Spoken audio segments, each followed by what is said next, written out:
Here's a live look right now where chefs are preparing the annual Thanksgiving feast for Hosea Helps. For years now, the organization has worked to make sure families get a hot, fresh meal for Thanksgiving, and they start working the night before because many Georgians are really concerned that they're not going to have a hot meal for the holidays. But in the 11th hour, they finally got the help they desperately needed. 11 Alive's Joe Ripley spoke with two families grateful to finally get their SNAP benefits after weeks of waiting. Yeah, can you imagine this, Ron? One mother described to me the last few weeks as, quote, emotionally draining, chaotic, even desperate. She had to resort to using emergency savings. Others had to make do knowing they did not have the money or means they had been promised until today.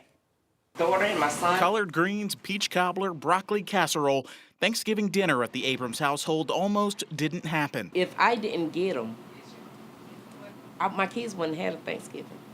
And that would have been the saddest thing. And I really, really would have fell into a deep depression. Samantha Abrams is talking about her SNAP benefits, more commonly known as food stamps. She was supposed to get her money weeks ago, so she called and emailed state agencies with no response. It's something very hard to see and something very hard to hear. You know, if you just sitting around and all of a sudden you hear your kid's stomach growling and you know it ain't nothing that you can do.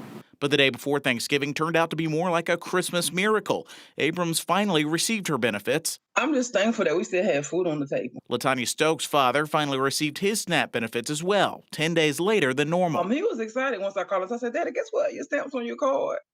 He said, well, yes. So he was happy about it. He was like, yeah, finally. Stokes is just one of hundreds who have reached out to 11 Alive, wondering why they waited so long to get their benefits. The Georgia Department of Human Services, which is in charge of doling out the federal funds, said it has been getting more applications and dealing with a worker shortage.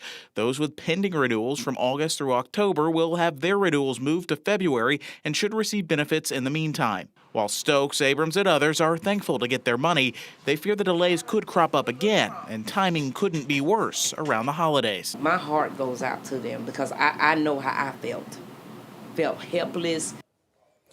And tonight, DHS tells us all SNAP recipients should have their benefits by tomorrow, Thanksgiving Day. For those who still have not gotten their food stamps, there are a number of organizations here in the metro hosting food giveaways for Thanksgiving. You can head to 11alive.com to learn more.